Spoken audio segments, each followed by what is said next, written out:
Kalau begitu, banyak hal yang akan kita rombak nanti. Di Quran tidak ada sholat subuh 2 rakaat. Terus kenapa kamu sholat? Subuh 2 rakaat kan nggak ada di Quran. Itu beliau disiksa cuma karena satu isu, Bang Dik. Apakah Quran itu makhluk atau tidak? Apa sih yang membuat mereka tuh memecah belah gitu? Apakah ini juga garis besarnya adalah politik?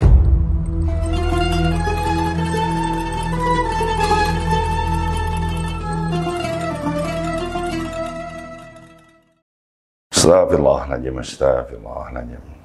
Assalamualaikum warahmatullahi wabarakatuh. Waalaikumsalam warahmatullahi wabarakatuh. Segala puji bagi Allah, Tuhan semesta alam yang memiliki waktu. Waktu itu berjalan dari dulu sampai sekarang tetaplah 24 jam. Tapi kenapa ya yang saya rasakan tahu-tahu sudah sore, tahu-tahu sudah lulus sekolah, tahu-tahu sudah menikah, tahu-tahu sudah punya anak. Bahkan tahu-tahu kita punya penyakit yang sudah dokter katakan ini tidak lama lagi. Yang bahayanya kita juga belum pernah mengaji, apalagi mengkaji.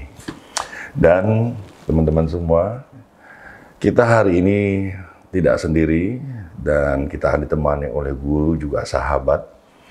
Beliau ini banyak menguasai tentang ilmu-ilmu yang saya juga banyak belajar dari beliau. Dan tidak lupa juga, salam salawat kita panjatkan kepada Nabi besar kita Nabi Muhammad SAW, beserta keluarga dan para sahabatnya. Insya Allah pada waktunya kita bisa berjumpa dengan beliau dengan seizin Allah. Nah, bagi teman-teman yang mungkin hari ini masih bingung, iya saya ingin ngaji, tapi kajiannya yang seperti apa? Majelisnya yang seperti apa? Karena kita terdampar dalam kebingungan, dalam kelompok masyarakat yang begitu majemuk.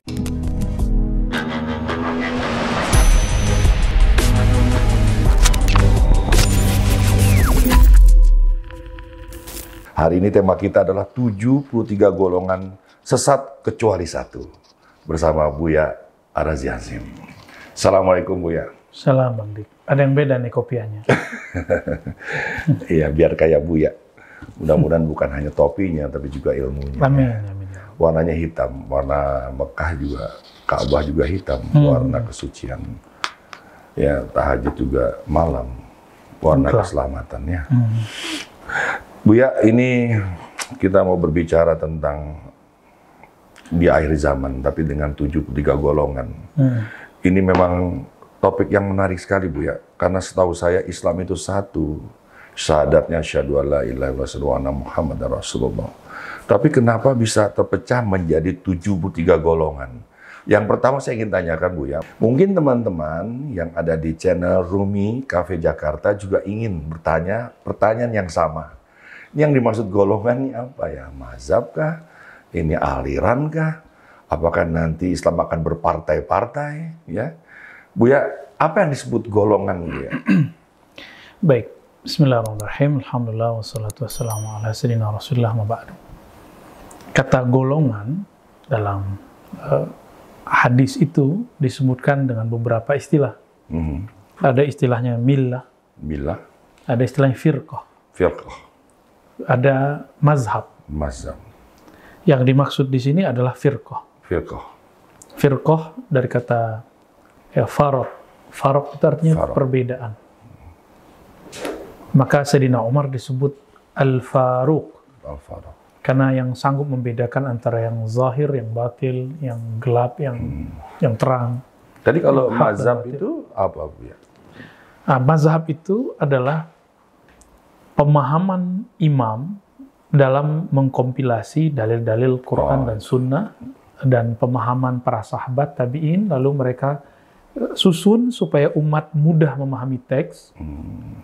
Karena di Quran itu, ini kan belum lama ini ada orang berdebat mengenai, di Quran tidak ada perintah sholat 5 waktu. Ini kan konyol. Jangan begitu logikanya. Quran betul, lagi ramai itu, Bu. Ya, Quran itu kitab yang universal, tidak membahas hal yang tafsili, yang rigid. Hukum-hukum tafsili yang rigid, yang detail, itu dijelaskan di dalam fikih. Di dalam fikih. Nah, fikih artinya pemahaman. Al-Quran, Sunnah, Ijma', Qiyas, dan beberapa perangkat-perangkat hukum, kemudian dipahami oleh seorang imam, menjadilah sebuah kompilasi. Imam Bukhari pun punya mazhab, tapi mazhabnya mazhab ahli hadis. Yaitu mazhab meriwayatkan. Nah, ini mazhabnya dibilang Maliki, Hambali, Hanafi. Nah, itu mazhab memahami yang diriwayatkan. Mereka gagal faham sebagian dan menganggap di Quran nggak ada tuh perintah sholat 5 waktu. Kalau begitu, banyak hal yang akan kita rombak nanti. Di Quran tidak ada sholat subuh 2 rakaat. Terus kenapa kamu sholat? Subuh 2 rakaat kan nggak ada di Quran. Di Quran tidak ada zuhur 4 rakaat. Jadi kalau kemudian mempertanyakan sholat 3 waktu, 5 waktu, dan segala macam, ini perdebatan fikih, bukan perdebatan tafsir. Tafsir Quran seperti yang reguler kita bicarakan. Ya, ahli fikih pun menafsir, tapi penafsirannya sudah ada koridor-koridornya. Bukankah dalam bab keilmuan kita sudah ada kaedah-kaedah, metodologi, approach. Sama di fikih adalah suatu yang sangat baku, sangat ilmiah, dan sangat jelas, perkembangannya jelas. Karena dalam perjalanannya di golongan ini tentu pasti berbeda-beda cara sholatnya juga ya. Iya. Nanti ya. Kita kembali dulu tadi masalah golongan tadi. Golongan inilah yang kemudian dikatakan dalam hadis Nabi, "Sataftariqu ummati ala 73 firqah." Firqah. Sataftariqu akan beriftirak, berfirqah. Bergolongan-golongan. Umatku, ini perkataan Nabi, umatku. Ini ada dalam kitab ini, Bang Dik, At-Tafsir. Ya, jadi ada ya kata-kata itu ya? Ada. Wa tamyizil firqatin najiyah. Pembeda antara firqah, kelompok yang najiyah selamat, anil firaq al-halikin, dari kelompok yang binasa. Nah, Nabi mengatakan akan terpecah umatku menjadi 73 golongan. Kulluha finnar, semuanya akan tersesat lalu masuk neraka, illa firqa wahidah, kecuali satu kelompok. Nah, lalu Nabi ditanya, man hiya ya Rasulullah, siapakah kelompok itu? Ada 2 riwayat. Jangan ke situ dulu, Bu ya. Kita step by step. Oke. Nanti selesai dong kalau begitu ya. Kita kasih tahu yang satu itu ya. Karena sebenarnya kan dari 10 kelompok ya, ya dari 10 kelompok yang besar. Ya kayak di sini tercatat ada Ahlussunnah, Awaris, Syiah, Mu'tazilah. Kita jelasin sedikit lah ya. Yang pertama nih Ahlussunnah dulu. Ahlussunnah itu ini yang di hadis yang ditanyakan sahabat itu. Siapakah kelompok itu wahai Rasulullah? Nabi kemudian mengatakan ma ana alaihi wa ashabi. Hadis Imam Tirmizi. Kelompok yang ikut aku disebut Ahlussunnah, wa ashabi disebut jamaah. Ahlussunnah wal jamaah. Gitu. Itu dari situ lafaz Ahlussunnah wal jamaahnya. Nah, Ahlussunnah ini karena dijamin di dalam hadis, maka banyak orang yang mengklaim dirinya Ahlussunnah. Pembuktiannya mudah, Bang Dik. Sanad, silsilah. Dia buktikan bahwa misalnya Bang Dik ini ngaku jadi keturunan Panjalu, Raden. Buktinya nasab. Kalau saya mengaku saya ini pengikut tarekat Naqsyabandi, saya harus punya silsilah tarekat. Saya ngaku pengikut Sidi Ahmad Tijani, saya harus punya sanadnya. Mengaku pengikut Imam Abdul Qadir Jilani, harus ada sanadnya. Sama dalam bab akidah, ngaku Ahlussunnah. Lewat imam siapa? Maka Ahlussunnah ini kemudian ketika berkembang mazhab hadis, mazhab fikih, berkembang juga mazhab akidah. Dikenallah ada Imam Abul Hasan Al-Asy'ari, Imam Abu Mansur Al-Maturidi. Ada satu lagi imam yang terkenal di kalangan ahli hadis namanya Abu Ja'far At-Tahawi. Abu Ja'far At-Tahawi ini yang saya sudah kasih ulasan terjemahan pendek. Bukunya mungkin Bang Dik nanti saya kasih ya. Amin. Imam Tahawi. Ya. Jadi kita berahlussunnah lewat 3 imam ini. Kalau belajar hadis minimal lewat Bukhari, Muslim, Abu Daud, Tirmizi. Ini imam juga. Kemudian kalau belajar fikih lewat 4 imam. Abu Hanifah, Malik, kemudian Ahmad bin Hanbal, Syafi'i, Ahmad bin Hanbal ya. Ahlussunnah yang dimaksud dalam akidah lewat jalur 3 imam tadi. 3 imam tadi ya. Ahlussunnah dalam fikih 4 imam mazhab.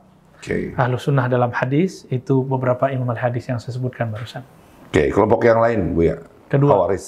Khawarij itu kalau versi yang setelah zaman ini, sezaman dengan orang ini. Ya. Sezaman atau setelah? Sezaman ya. Zaman. Ini Imam Isfaraini ada lagi setelah dia namanya, atau sezaman dengan dia namanya Asy-Syahrastani. Dia kitab Al-Milal wa Nihal, saya punya cetakannya. Tebal ini juga Bang Dik, ada yang 2 jilid. Itu menyebutkan khawarij kullu man kharajat.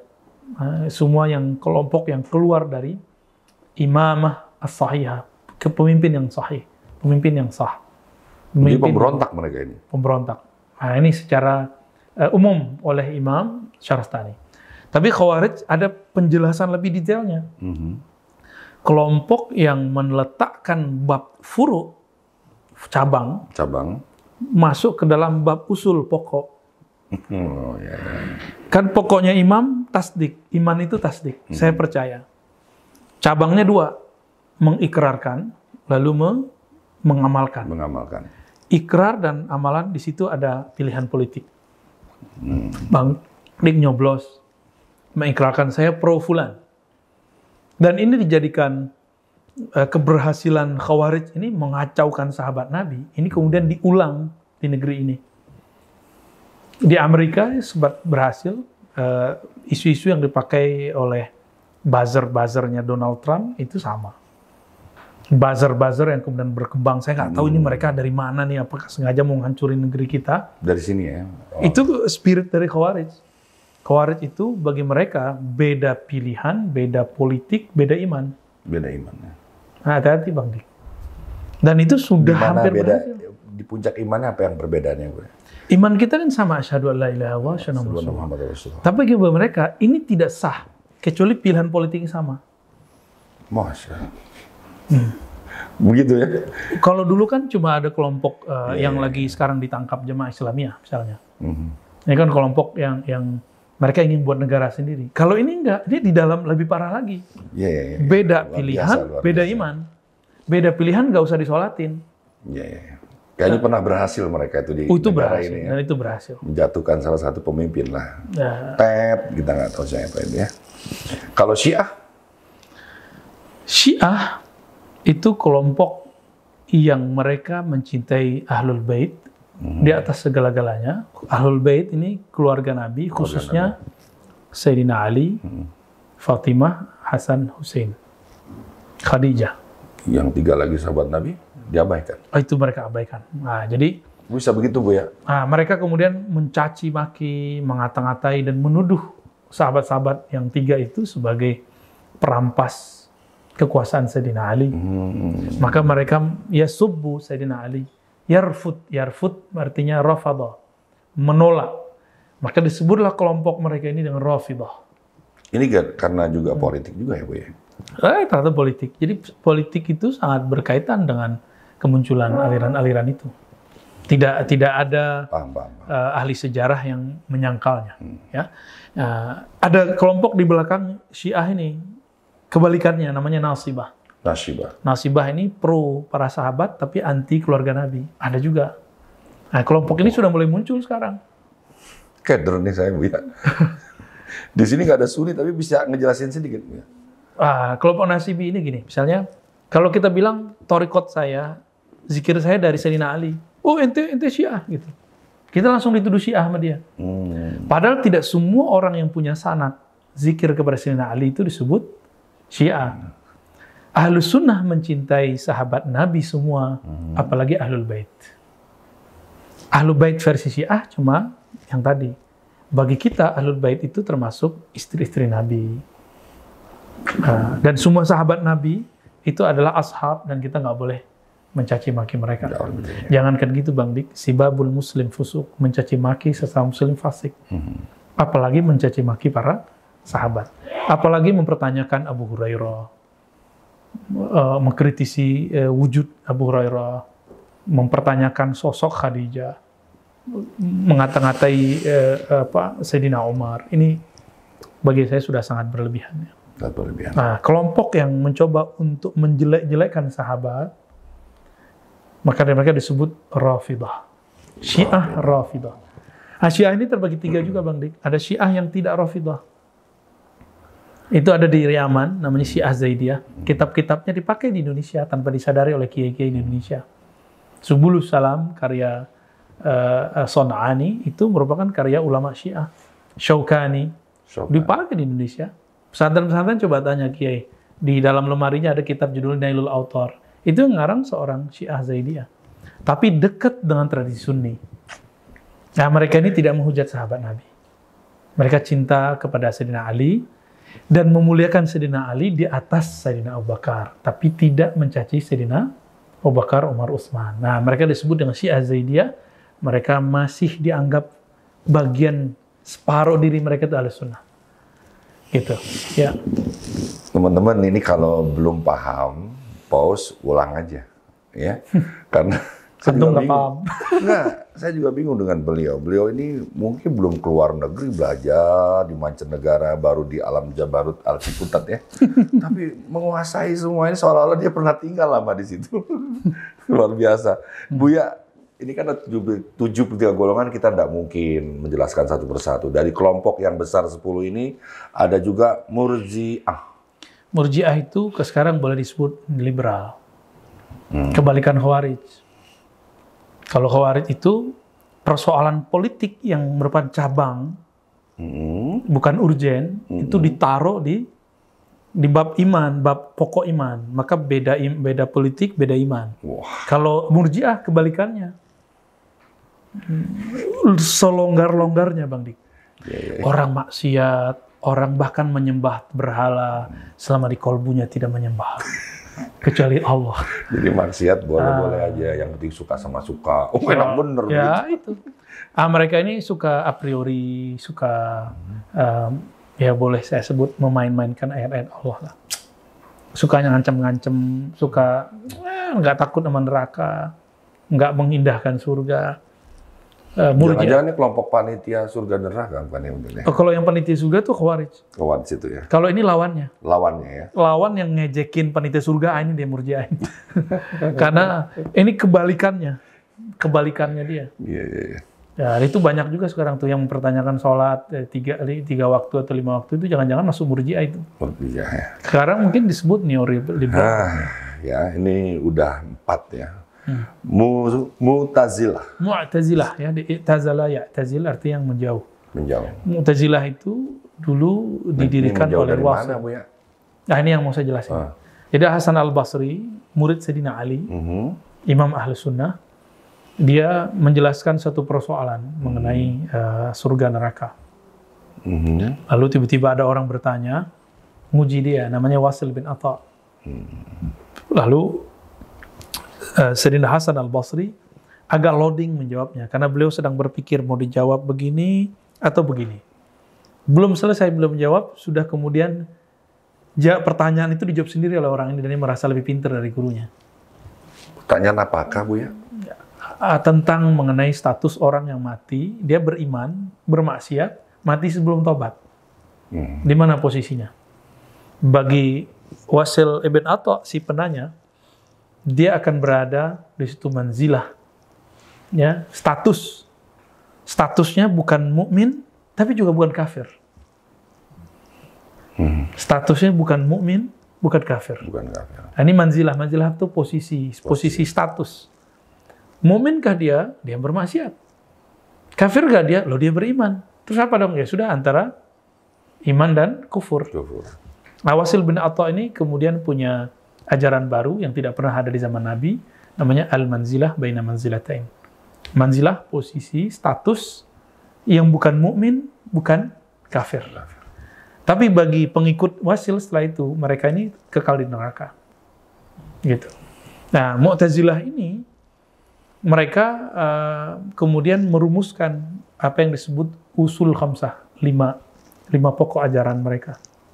Saya pernah mengajarkan kitab ini 2 kali tebal ini, Bang Dik, waktu di kampus, membedah kitab Mu'tazilah. Apa yang 5 pokok itu? Ya? Salah satunya itu, Al-Manzilah baina manzilatain. Ada banyak, Bang Dik, ada tauhid, jadi tauhid itu pertama mempopulerkan mereka, istilah tauhid. Tauhid ya. Bukan Wahabi belakangan, Salafi belakangan. Dulu mereka memframing dirinya sebagai ahlu tauhid. Dengan cara menolak sifat-sifat Allah yang tertulis di Quran, lalu mengartikan makna yang lain. Alasannya ingin membersihkan Allah. Allah kan nggak perlu dibersih-bersihkan. Pikiran kita yang perlu dibersihkan untuk memahami Allah. Al-Mu'tazilah ini, kemudian dirumuskan oleh seorang yang hidup di zaman belakangan. Dia menulis kitab judul Syarah Ushulul Khamsah. Judul kitabnya Syarah Ushulul Khamsah, orangnya bernama Al-Qadhi Abdul Jabbar. Sayangnya dia bermazhab Syafi'i, tapi akidahnya bukan akidah Asy'ariyah, Ahlus Sunnah. Akidahnya adalah akidah Mu'tazilah. Maka belakangan oleh Imam Subki dikatakan hampir semua Syafi'iyah itu Ahlus Sunnah kecuali sekelompok kecil. Itu maksudnya dia. Di situ saya melihat Mu'tazilah ini 11-12 dengan Khawarij. Sama-sama meneraka-nerakakan orang. Dan di zaman Imam Bukhari punya guru namanya Ahmad bin Hanbal, itu beliau disiksa cuma karena satu isu, Bang Dik. Apakah Quran itu makhluk atau tidak? Beliau nggak mau jawab iya atau tidak, disiksa, dipenjara, ditelanjangi, bahkan temannya digantung, disalib. Imam Ahmad bin Nasr. Jadi Mu'tazilah ini katanya menjadikan akal sebagai sumber pertama. Jadi kalau kita kan sumber pertama kita Al-Quran, Sunnah, Ijma', Qiyas. Kalau dia akal, Alkitab, Sunnah, Ijma'. Dibalik. Kalau kita kan akal itu kita taruh di bab Qiyas. Qiyas itu analog. Permisalan. Mereka jadikan akal sebagai sumber. Kita enggak. Akal itu alat untuk memahami kitab dan sunnah, bukan sebagai sumber. Itu perbedaan Ahlus Sunnah dengan mereka, ya. Wallahu a'lam. Apa lagi? Enggak nih, pantesan Buya ini kalau menjelaskan sesuatu yang nampak sulit jadi mudah, ternyata Buya udah mempelajari ilmu analogi juga ya. Ya Allah, teman-teman, ini bukan berarti saya udah ngerti nih. Saya di sini orang yang beruntung aja. Dan Anda sesekali saja melihat YouTube yang bertema-tema agama. Selebihnya cari yang hiburan. Tapi Anda juga lupa mencari guru. Nah, hari ini saya berjumpa dengan guru dan kita ingin mempertajam lagi. Ya. Ini ada musyabihah. Musyabihah, ya. Musyabihah. Buya tahu aja sih, Buya. Saya bingung deh, Buya. Ya kan. Minumnya ini, Buya. Ya. Sama kita, Bang Dik. Lahir kita sebagai orang tidak tahu, sama-sama kemudian nggak mengerti, lalu sama-sama sekolah. Buya. Ini biar saya ilmunya nyiprat, Buya. Musyabihah. Dari kata syabbaha, yusyabbihu artinya menyerupai. Kelompok yang menyerupakan sifat Allah, karakter Allah dengan makhluk. Udah lagi nih, Buya. Oh, ngeri ini, Bang Dik. Kelompok ini ada cabang. Gimana negaranya nih, Buya? Banyaknya. Waduh, gawat, Bang Dik. Kita nggak usah sebut. Kalau dulu ada di daerah Khurasan. Di daerah? Khurasan. Khurasan itu dulu di wilayah Irak, Iran. Dulu ada imamnya namanya Muhammad ibn Karram. Muhammad bin Karram ini sezaman dengan Bukhari, tapi dia tidak bertemu. Muhammad bin Karram, kelompoknya disebut Karramiyah. Dia melahirkan ajaran namanya Musyabbihah. Jadi dia mengatakan Allah itu istawa.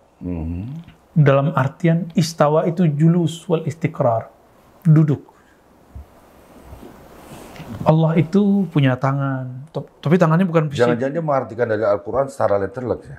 Iya, boleh disebut secara penafsiran, aliran dia aliran literal.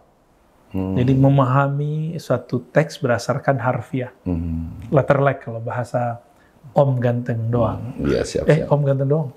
Om permanen. Om ganteng permanen. Ayo udahlah. Oke, itu kelompok musyabbihah. Nah, ajaran dia ini, karena dia juga seorang periwayat hadis, dikira ajaran dia itu ajaran ahli hadis. Ternyata dia kelompok yang menjisimkan Quran Allah, ya, menjisimkan Allah, membendakan Allah, menyerupakan karakter Allah dengan karakter makhluk. Berdasarkan ayat-ayat tadi. Karena dia bukan orang Arab murni, jadi dia tidak bisa memahami Al-Quran secara Jadi dia murni. punya figur juga imam. Nah, itu Muhammad bin Karram. Di antara ahli hadis ada yang terkecoh, namanya Utsman bin Said Ad-Darimi. Kalau tadi wafatnya 255, ini wafatnya 280 Hijriah. Ya Allah. Kalau imam inilah yang kemudian terkenal dengan ajaran mujassimahnya. Dan dia betul-betul mengatakan Allah itu duduk bersentuhan dengan aras. Allah itu punya tangan, punya kaki, punya kepala. tapi jangan katakan Allah punya kemaluan gitu aja katanya. Allah turun dari langit, dari arasy ke langit pertama, langit dunia, itu betul-betul berpindah dari atas ke bawah, tapi hanya dia yang tahu caranya. Itu kata daripada Ad-Darimi. Jadi namanya Utsman bin Sa'id Darimi. Ada dua Darimi teman Bukhari, ada Darimi yang ini yang junior.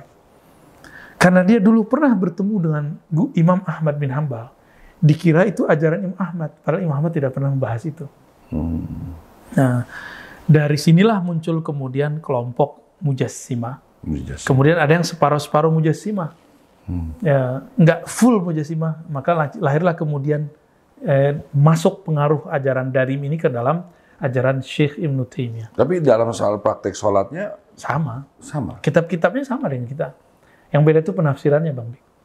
Memang nggak boleh salah tafsir ya. Ini simak terusnya teman-teman, ini penting banget sebelum Anda mulai tertarik mencari guru, mencari kajian, mencari majelis. Berikutnya, Jahmiyah. Jahmiyah ini lebih tua. Wah? Lebih tua daripada kelompok yang terakhir saya baca. Musyamiyah. Ya. Jahmiyah ini kelompok yang mengikuti Jahm bin Safwan. Jahm bin Safwan, dia disebut dengan Mu'attilah, lawan dari Musyabbihah tadi. Musyabbihah ini, kalau ketemu teks di Quran, yad, tangan, bener-bener tangan. Ketemu ada betis, bener-bener betis. Allah itu punya betis. Itu. Bang Dik kalau nyebut betis ingatnya apa? Pasti horor kan? Kelompok yang ini, Jahm ini, kebalikan kelompok itu. Bagi dia tidak ada betis. Tidak ada istiwa. Tidak ada tangan. Itu tiada semua. Itu bukan sifat Allah. Jadi di Quran ada kata tangan, tapi dia nolak. Ada kata istiwa, bersemayam, dia tolak. Istilah lainnya disebut dengan Mu'attilah. Kelompok yang menghilangkan sifat-sifat Allah. Itu namanya Jahmiyah. Ya. Ahlu sunnah itu menengahi yang kelompok tadi, Bang Dik. Betul ada lafaz yad tangan. Tapi bukan tangan yang ente bayangkan. Tidak seperti yang dikatakan Jahm. Ya, dia Jahm bin Safwan ini ternyata dia pemberontak juga, Bang Dik. Jadi dia meninggal ketika dia memberontak. Meninggal saat memberontaknya. Iya. Jadi belum sampai ke tujuan itu. Belum sampai. Nah, ini kelompok Jahmiyah, ya, kelompok yang menegasikan sifat-sifat Allah. Tahu nggak, Bang Dik, kalau saya dituduh Jahmiyah oleh satu kelompok. Oh ya, kelompok mana yang ngasih tahu? Biasa kelompok yang Bang Dik sering ngomongin nama saya juga. Iya. Cuma karena saya tidak sepakat dengan mereka dalam beberapa hal, saya dituduh Jahmiyah. Nggak mempan, karena orang awam nggak ngerti Jahmiyah itu apa. Sekarang saya dituduh liberal. Nggak puas juga, Bang Dik, karena nggak terbukti saya liberal. Dicarilah, kayaknya Syiah deh, karena ikut Maulidan. Maka mereka mengatakan Ar-Razi itu Syiah karena Maulidan. Ya salam. Ya. Itu cara mereka menyatukan. Jadi ada sekelompok orang sekarang untuk menjatuhkan pejuang-pejuang Ahlussunnah ini, tuduh aja dengan nama-nama, gelar-gelar kelompok-kelompok yang ya nggak mudeng itu. Astagfirullah. Siap-siap Bang Dik nanti juga ikut-ikutan di caci maki, dikata-katai. Nanti jangan sakit perut ya. Kira-kira jangan kram perutnya ntar. Kira-kira saya aliran apa ya? Aliran listrik. Kandang jurang doang aja lah ya saya. Ngasuh anak-anak aja yang masih polos-polos ya. Diajarin tentang kebersihan, keimanan, kesenian ya. Ini jangan-jangan kita belum semua sih. Saya pengen nanya nih yang larang musik di mana ini ya. Masih ada di Rariah. Itu nggak usah. Nanti udah masuk ke cabang-cabang yang lain. Nazariyah. Udah itu kelompok-kelompok kecil Najariyah, udah nggak ada sekarang. Jadi berarti ini Kilabiyah? Kulabiyah juga sudah nggak ada sekarang. Iya ya. Pengikut Ibn Kulab. Oke, tapi intinya apa sih yang membuat mereka tuh memecah belah gitu? Apakah ini juga garis besarnya adalah politik pembagian? Pertama itu bukan politik, Bang Dik. Pertama itu adalah penafsiran. Penafsiran. Semua orang menafsir, silakan menafsir. Masalah mereka adalah merasa paling benar, cuma itu. Waduh. Jadi kelompok itu merasa dirinya paling benar. Saya udah berkali-kali ulang, kita boleh merasa benar, tapi tidak boleh merasa paling benar. Kalau ini tidak benar, ngapain kita jalani? Tapi kita tidak boleh kemudian memonopoli kebenaran itu. Karena kebenaran al-haq yang mutlak hanya milik Allah Subhanahu wa taala. Kita ini sedang mendekati Sang Maha Benar. Jangan kemudian mengambil sifat kebenaran Allah ke dalam diri, itu iblis. Ya, betul. Yang merasa paling benar itu iblis. Allah murka kepada kelompok-kelompok iblisiah ini ya, yang merasa kelompoknya paling benar. Adapun politik itu bisa jadi efek atau penyebab. Efek dari perbedaan faham atau sebaliknya, politiklah yang membuat mereka berbeda. Sebenarnya dua-duanya terjadi. Pada kasus Khawarij, awal itu penafsiran dulu, baru politik.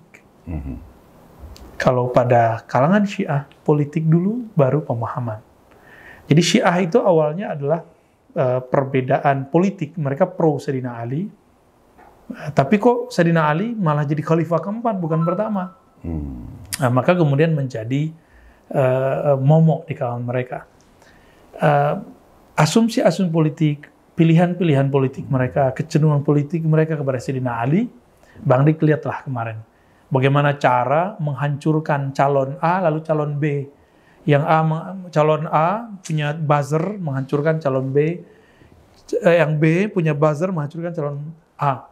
Dengan cerita-cerita, berita-berita latar belakang yang dua-duanya parah. Yang ini dituduh Cina komunis, ini dituduh tidak sholat, ya sama aja. Itu cara-cara untuk menghancurkan. Dan itu terjadi di Syiah awal. Mereka kemudian karena pro Sayyidina Ali, lalu Black Campaign menghancurkan profil Sayyidina Abu Bakar, Umar, Utsman. Hal yang sama, orang yang mengerti bahwa politik seharusnya melek bahwa ini adalah perseteruan politik. Lalu diagamakan. Pemahaman politik yang diagamakan. Hati-hati Bang Dik, 2024 sudah dekat. Mungkin ini akan terulang kembali.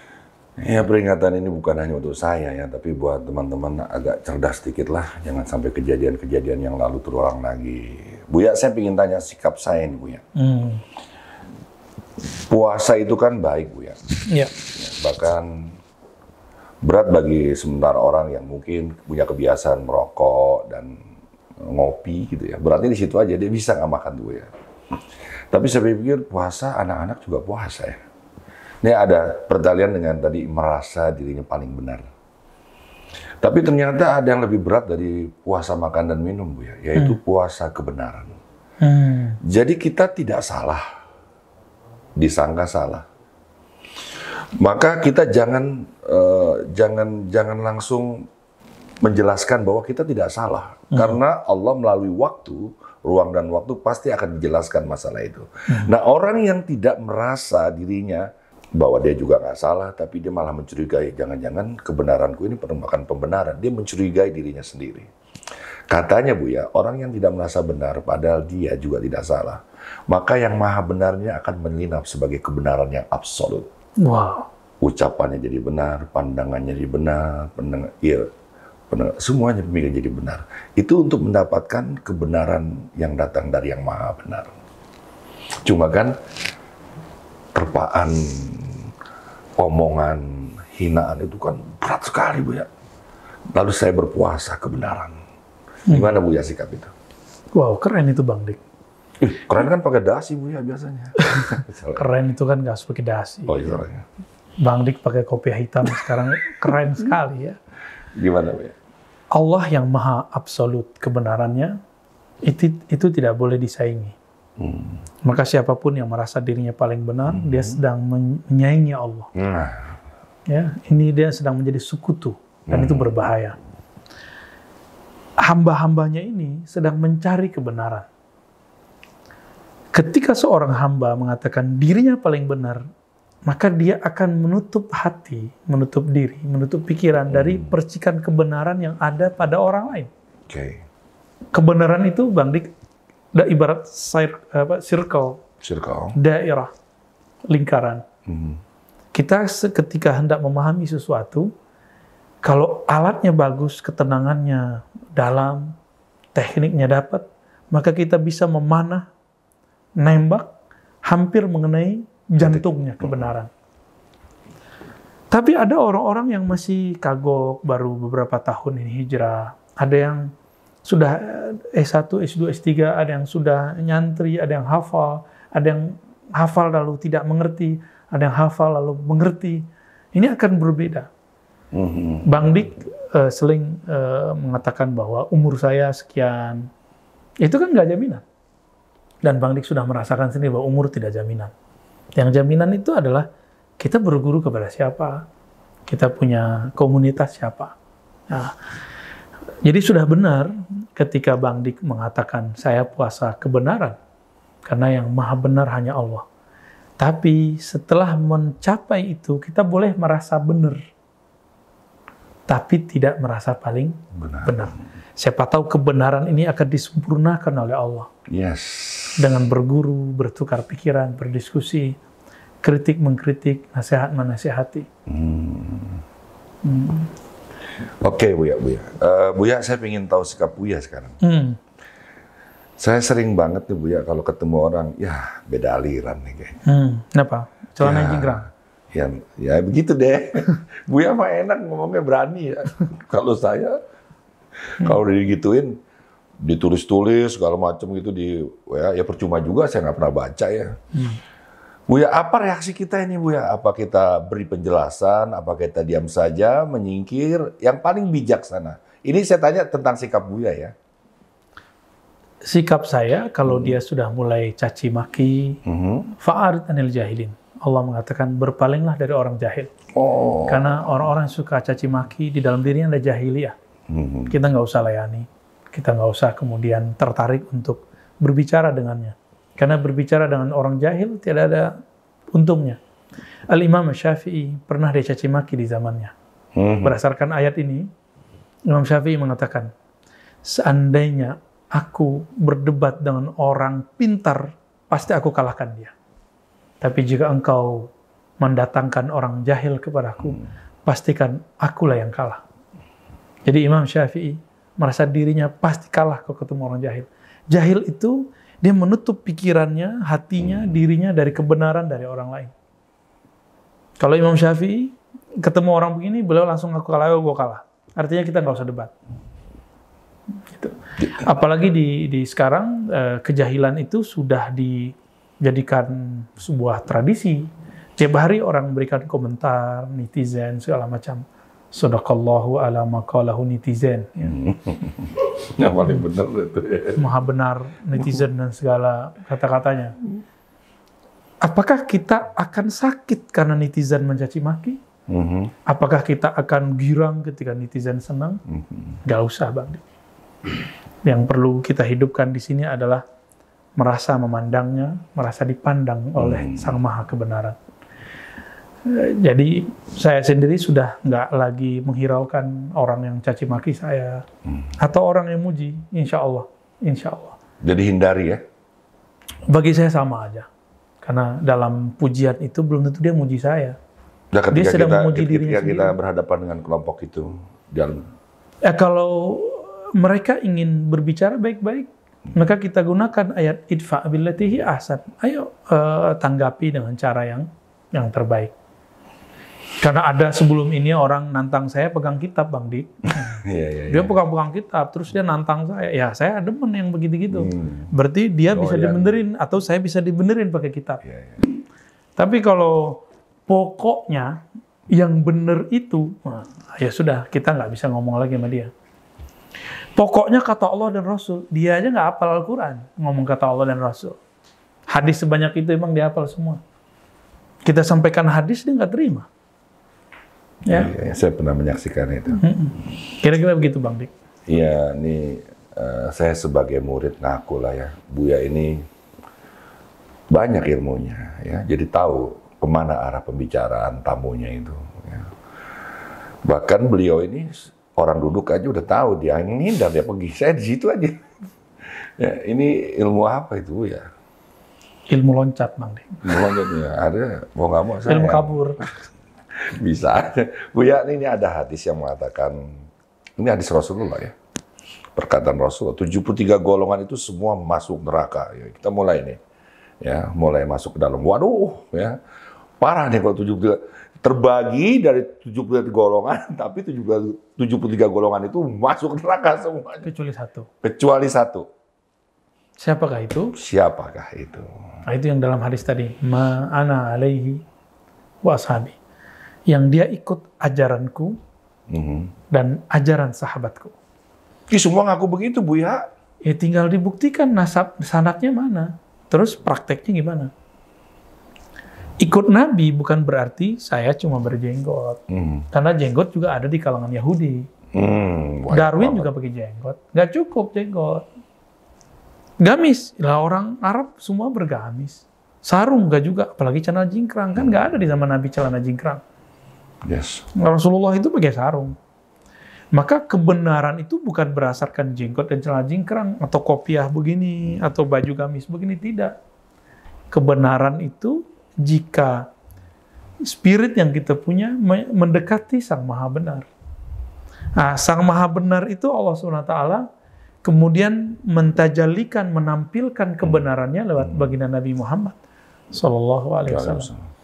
Dan Nabi memberikan sebuah clue bahwa maya'ish minkum min ba'di fasayara ikhtilafan katsira. Kalau kamu hidup setelahku pasti berikhtilaf, berbeda.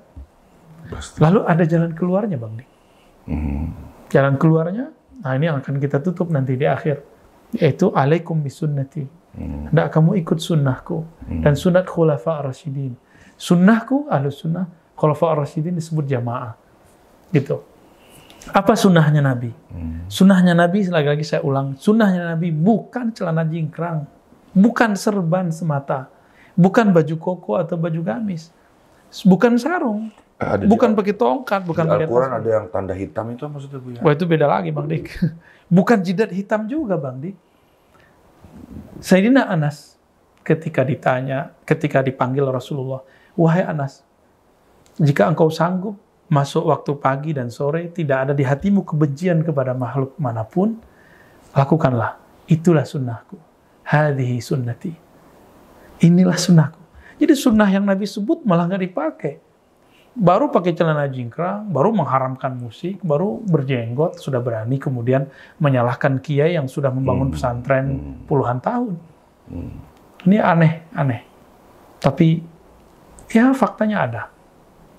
Dan mereka bermodal, Bu ya, bisa menguasai media, jadinya dia lebih kuat, lebih kenceng. Yang bener kadang-kadang kalem-kalem aja, Bu ya. Jadi saatnya kita berperang, Bu ya. Sedap. Bang Dik mau perang, Bang Dik. Perang konsep, perang pemahaman. Bagus. Betul. Nabi mengatakan, fa'idha laqitumuhum faqtuluhum. Kalau kamu ketemu, perangi mereka. Tergantung cara mereka perang bagaimana sekarang. Beberapa tahun yang lalu saya sering ngajak kawan-kawan yang ahli sunnah, ayo kita buat media seperti mereka. Oh, mahal. Ya, modal dikit dong. Kan antum punya jamaah. Jamaah ini ada yang nggak bisa berbicara kayak antum, tapi bisa berkorban. Ayo bareng-bareng, jangan gerak sendiri. Kenapa kemudian para asatis, para ulama-ulama yang moderat ini tidak bersuara? Karena dia sendiri, dia tidak berjamaah. Orang kalau tidak berjamaah, Bang Dik, maka walaupun kelompok dia sebenarnya besar, pemahaman seperti ini banyak yang anut, tapi pergerakan dia sendiri, dia akan menjadi pengecut. Maka kita jangan besarkan diri sendiri, jangan buat jadwal-jadwal sendiri. Kita ketika menata dakwah kita nata dakwahnya bersama. Kita pelajari pola-polanya. Ketika kita mau buat misalnya podcast ini ataupun apapun itu, kajian-kajian, jangan bergerak sendiri, libatkan orang-orang yang ingin berjuang. Nah, Buya, tapi saya juga dengar ini isu apa kenyataan ya, Buya, ketika Palestina diserang oleh Israel, Yahudi punya strategi bahwa gimana caranya? Kita lihat aja sholat subuh jamaahnya. Kalau sedikit, tandanya kampung itu tidak kompak. Maka ketika mengetahui tentang barometer itu, habislah Palestina. Apakah itu benar berlaku juga, Bu ya, buat kita? Ya, itu kan kalam seorang pendeta rahib Yahudi mengenai Al-Quds. Kalau di Al-Quds subuhnya seperti Jumatan, umat Islam berarti sudah bangkit. Subuhnya seperti Jumatan. Bang Dik pernah ke Palestina kan? Benar. Subuhnya gimana? Ya nggak sebanyak sholat Jumatnya. Karena sholat Jumatnya juga kayaknya DKM di sana berjanji tidak ada yang di masjid masing-masing, semuanya sholatnya di Al-Quds gitu ya. Ramai sekali kalau Jumatannya, Bang Dik. Iya. Berbeda dengan ketika subuh. Subuh itu kebanyakan tamu. Iya, betul, Bu ya. Tamu, terus orang tua-tua. Orang muda-muda tidak. Kemarin waktu bulan puasa kemarin terjadi konflik kan, masih ingat? Itu tarawihnya rame, terutama pas nuzul Quran. Itu kemudian jadi konflik. Jadi ini jangan salah paham. Kemudian kita buat gerakan subuh karena kata-kata Yahudi ini. Ini kesalahan pergerakan subuh di zaman sekarang. Meramaikan subuh karena perkataan si rahib, si pendeta, si rahib Yahudi. Jika umat Islam, ini umat Islam di Al-Quds maksudnya. Antum mau ramai-ramai subuh di Indonesia, nggak ngaruh ke Al-Quds. Yang dimaksud oleh si rahib itu adalah, jika subuh di Al-Quds, seperti Jumatan, kita kalah. Gitu. Bukan di Jakarta, di kandang jurang, nggak ngaruh, atau di Cafe Rumi, enggak, bukan itu. Jadi kita ini jangan-jangan subuhnya juga nggak tulus. Subuhnya karena si rahib yang ngomong. Kalau Nabi yang ngomong, kamu tuh nggak percaya. Ini yang harus kita luruskan juga. Nabi loh yang ngomong. Lo aliman nas ma fi fil isya'i was subuh. Seandainya manusia tahu apa rahasia isya dan subuh, la atauhuma walau habwan. Mereka akan mendatangi dua waktu itu walaupun merangkak. Gak usah hiraukan itu Yahudi ngomong apa. Maka saya mengimbau gerakan-gerakan subuh, hidupkan subuh, apalagi namanya, macam-macam nama istilah subuh. Pejuang subuh, apa gitu ya, ada istilah pejuang subuh. Bukan karena si rahib yang ngomong. Itu mubtadi, itu pemula, nggak ngerti hadis yang begitu. Maka tanya ke ulama yang ngerti hadis, jangan yang ngerti hadas. Ya, maaf Bang Dik, saya jadi galak Bang Dik. Ya, saya juga mengkritik juga nih, ada anak-anak muda yang punya gerakan pejuang subuh. Bintang tamu di ujung acaranya adalah saya. Wah, saya merasa GR. Gini deh, saya yang paling awal aja, karena menarik nih pejuang subuh. Jadi saya justru opening. Begitu saya datang, nggak ada orang. Demi Allah, ya Allah, panitia-panitia doang. Ya. Disitulah saya terharu, jangan menjadi jargon-jargon aja sih. Ini tanggung jawab kita tentu bukan di dunia, tapi juga di akhirat. Buya, ini banyak sekali para ustadz, para pemuka agama suka menjelaskan ahli sunnah wal jamaah. Sebenarnya yang pasti itu apa? Al jamaah itu, wal jamaah itu apa? Dipertegas lagi nih Buya, ditanya. Nabi tidak mencukupkan kalamnya yang ikut aku. Kenapa? Karena tidak semua orang dapat bertemu Rasulullah. Yes. Maka Nabi menyebut ashabi, sahabat-sahabatku. Sahabat Nabi ada 124.000. Tidak semuanya berfatwa, tidak semuanya jadi guru. Ajaran mereka kemudian diteruskan oleh ulama fuqaha sab'ah di Madinah, lalu ada ulama-ulama di Irak, di Iran, dulu Persia namanya, ada di Syam, ada di Palestina, ada di Mesir, ada di Yaman. Kemudian itu terakumulasi jika dalam fikih namanya 4 mazhab. Dalam akidah, populernya setelah imam mazhab ini, muncullah Imam Abul Hasan Asy'ari, akidah Asy'ariyah, Maturidiyah. Ya, yang sekarang kelompok-kelompok yang hasad, iri, dengki, kemudian mempertanyakan kelompok ini, Asy'ariyah ini. Bahkan membuat cerita palsu mengenai kisah Imam Asy'ari 3 periode. Kayak presiden aja Bang. Jadi konkretnya, jamaah itu kelompok yang bersanad kepada 3 imam ini, secara akidah. Secara akidah gitu. Ya, dulu ada Imam Abu Dzar Al-Harawi, dia penghafal Sahih Bukhari. Imam Daruqutni, kritikus Sahih Bukhari. Mereka berdua adalah pengikut akidah Ahlus Sunnah lewat jalur riwayat Imam Asy'ari. Ada yang jalur Thahawi, ada yang jalur Maturidi. Alhamdulillah saya diizinkan Allah pernah berziarah ke Imam Abu Mansur Al-Maturidi di Samarkand. Alhamdulillah. Luar biasa ya. Coba lihat Buya, orang yang berilmu, para negarawan, mana dia pergi? Ke makam.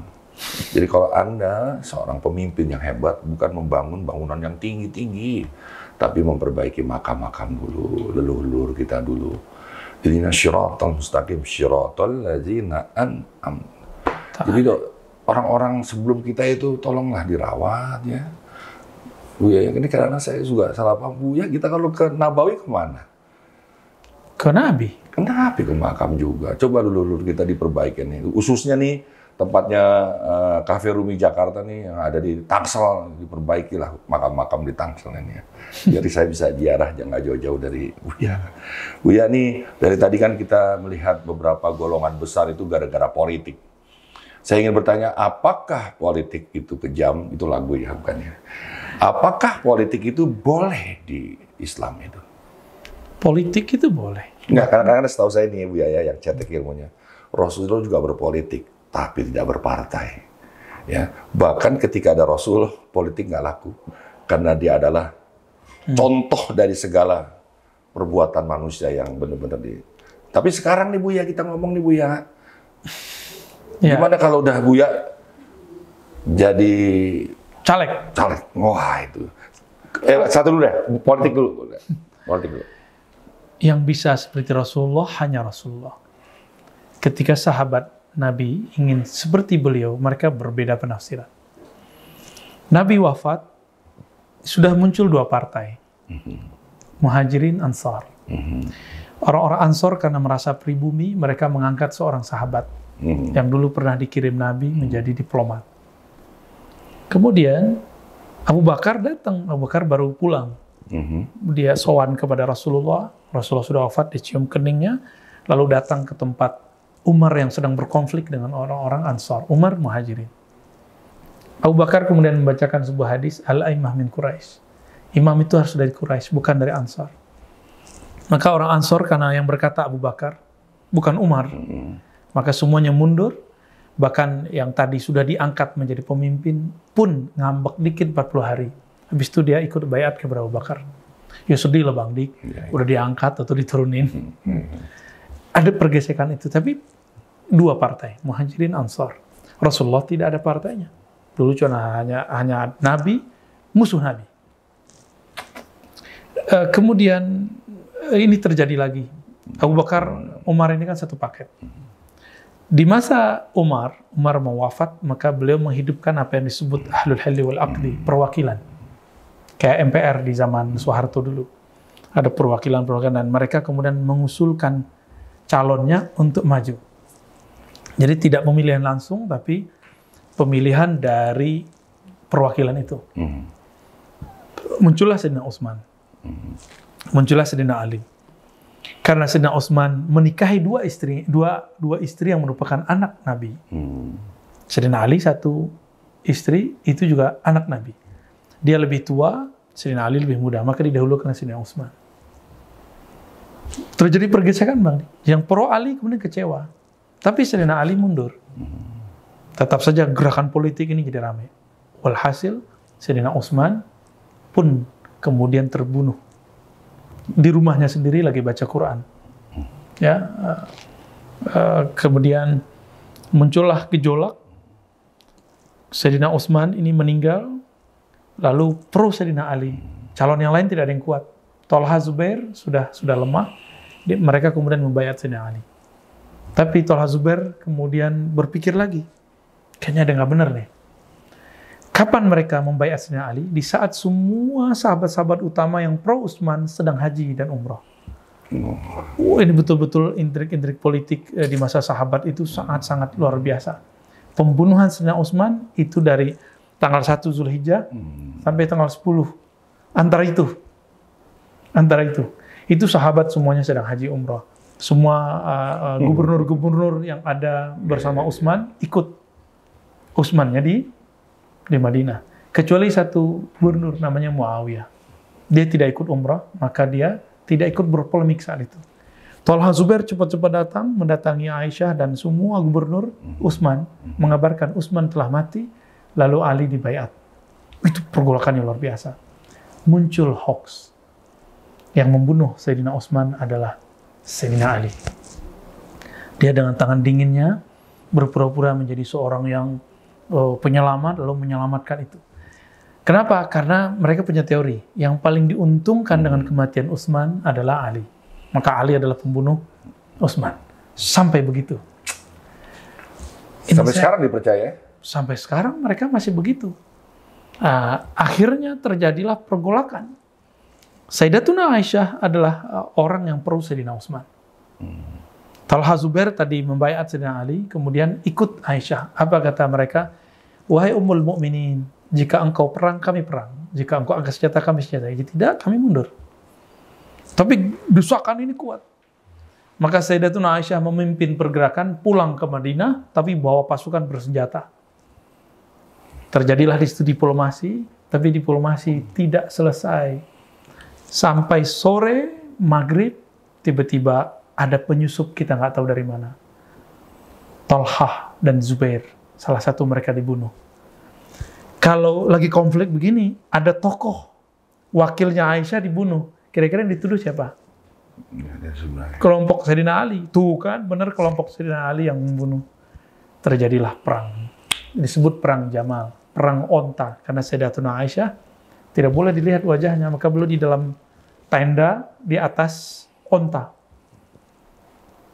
Tapi di akhir kemudian Sayyidina Ali menyelamatkan Sayyidatuna Aisyah dan menghantarnya pulang. Selesailah konflik mereka. Tapi yang terbunuh hampir 5.000 orang. Jadi selevel sahabat Nabi termakan hoax, tengkar. Di mana kita ya? Ya, lihatlah 2019 kemarin. Ya. Ya, pemirsa channel Rumi Jakarta. Kita ini kan sebenarnya harus memerangi musuh-musuh Islam ya. Tapi kenyataannya kita sendiri saling bermusuhan. Saya kadang-kadang bingung juga nih sebagai orang yang baru mengawali ingin mencari pencarian keilahian. Apa ini merupakan sunatullah? Jadi jawab dulu Bu ya. Karena saya pernah ke salah satu masjid, Baki atau gimana, ada air mancur di situ Bu ya. Katanya Rasulullah pernah berdoa di sini 3 doanya, saya hafalnya 2. Yang pertama, ya Allah, sebagai umatku janganlah kau beri mati dalam keadaan kelaparan. Diain tuh Bu ya, makanya saya bingung juga kalau ada orang Islam kelaparan, pasti dia tidak mengikuti teladan Rasulullah. Bukan begitu Bang Dik. Jangan hancurkan umatku karena kelaparan. Maksudnya, iya, pada berpaling dari agamanya. Bukan. Dulu ada satu umat hancur, hilang dari permukaan bumi karena kelaparan. Mati semua. Bukan Ethiopia ya? Enggak, itu dulu, di zaman dulu. Kalau sekarang paling cuma paceklik beberapa saat, tapi tidak membuat semua umat hancur, enggak. Oke, berarti Buya menguasai ilmu ini. Pas nih berarti saya tanya nih. Yang kedua, Islam tidak akan pernah, satukanlah, ya Allah. Jangan hancurkan umatku karena tenggelam, seperti kaum Sodom tenggelam. Nah yang ketiga. Yang ketiga ini, persatukanlah, tapi tidak dijawab oleh Allah. Ya, itu hadis Muslim, hadis sahih. Benar ya. Itu di masjid apa Bu ya, di Al-Mansur apa, saya bingung. Ya, itu diperdebatkan tempatnya, cuma yang pasti Nabi sedang duduk di mimbar atau sedang doa di mimbarnya Masjid Nabawi. Ya. Berarti Bu ya, kalau di sunatullah gimana sikap kita Bu ya? Nah, ini yang perlu kita jelaskan Bang Dik, bahwa jangan sok-sokan ingin menyatukan umat. Tidak ada. Tidak ada rumusan yang berujungnya hanya perkelahian. Nggak ada. Ya. Bahkan kita yang menyatukan pun akan ikut menghancurkan persatuan itu sendiri. Yang ada itu adalah kita mengislah. Islah itu adalah kedamaian dalam perbedaan. Kedamaian dalam perbedaan. Akhawaikum. Ya. Innamal mu'minuna ikhwah fa'aslihu. Ya. Orang beriman itu bersaudara, maka islahlah. Fa'aslihu. Maka islahlah antara dua akhawaikum, saudara kamu. Masya Allah, jadi kita ya. Tugasnya cuma mengislah Bakti, bukan menyamakan orang, menyatukan orang. Cukup mengislah dia. Tidak membanding-bandingkan, tidak menyamakan. Enggak usah. Misalnya kita konflik Bang Dik. Tugas Bang Royal itu bukan menjadikan Bang Dik jadi saya jadi Bang Dik, bukan. Tapi buat kesadaran agar saya memahami logika Bang Dik, bahwa Bang Dik tuh enggak maksudnya nyinggung saya misalnya.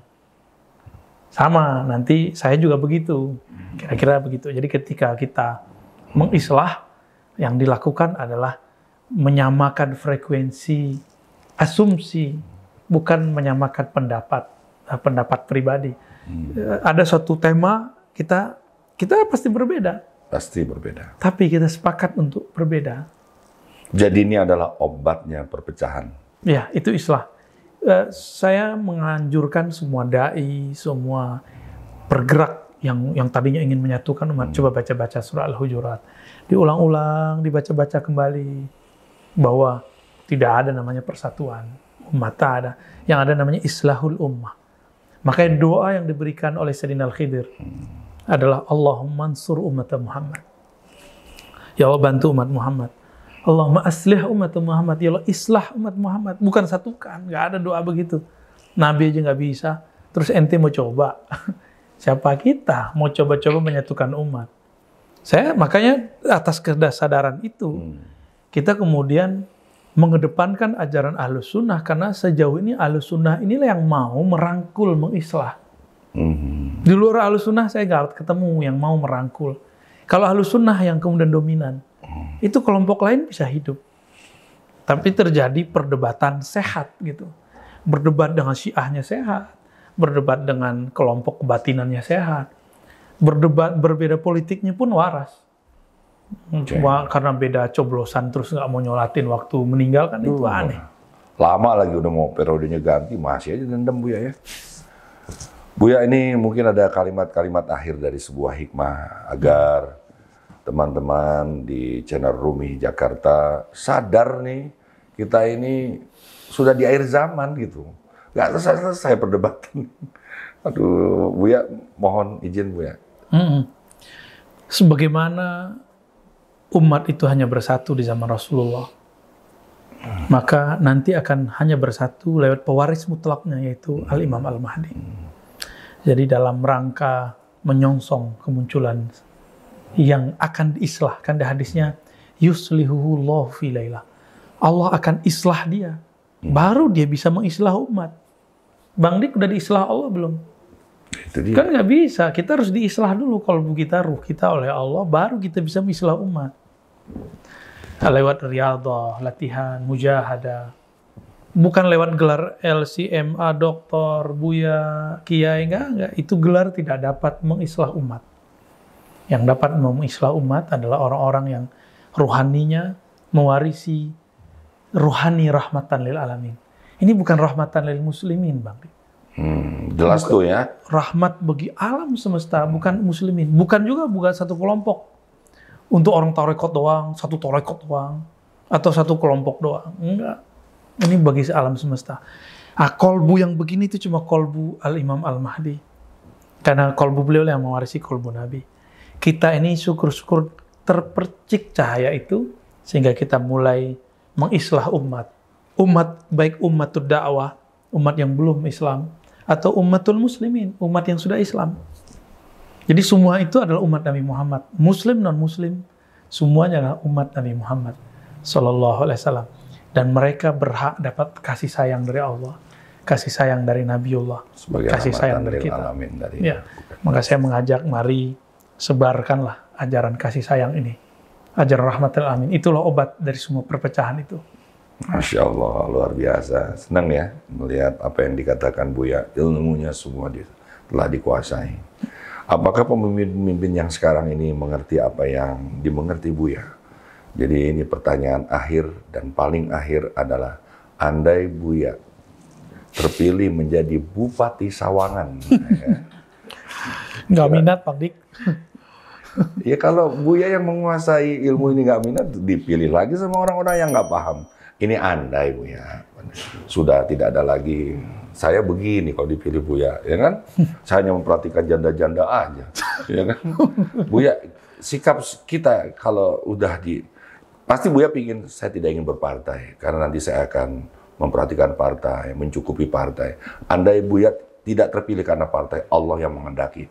Ya Zabar, yang maha memaksa menghendaki. Ayo Buya, andai. Saya tidak berminat, Bang. Ya udah, jangan dipilih. Kalau begitu orang yang tahu ilmunya tapi nggak berminat, jangan dipilih. Salah kamu juga sih, orang nggak berminat, gara-gara kaya, ya gara-gara terkenal, artis dipilih, ya. Jadi kita banyak belajar nih dari 73 golongan. Golongan manakah itu yang nanti akan di sisi Allah hidup berdampingan dengan Rasulullah? Ya kalau saya sih setelah melihat pengertian begini ya, simpel ya. Saya adalah satu golongan yang menyintai kesemuanya, hidup rukun dan damai, tidak merasa dirinya paling benar. Buya, Masya Allah. Saya dalam tayangan ini belum ada yang cium tangan, mau Bu. Allahumma sholli ala Muhammad. Makasih teman-teman. Ya udah deh, jangan nonton YouTube melulu ya, kecuali channel Rumi Jakarta. Ya, Anda yang paling penting itu adalah cari guru juga. Turun dong darat, jangan di dunia maya terus. Ya, karena ini butuh sanatnya. Ya. Baik Bu ya, terima kasih, saling memaafkan dan saling mendoakan. Tolong di-share ya. Subscribe ya, terus di-share, di-like and comment ya.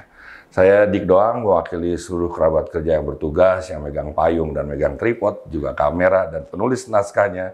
Saya bersyukur Anda ini orang-orang yang sebenarnya rendah hati, sehingga saya yang tidak pandai apa-apa terpilih menjadi pembawa acara ini. Saya ucapkan terima kasih. Wabillahi taufiq walhidayah. Assalamualaikum warahmatullahi wabarakatuh.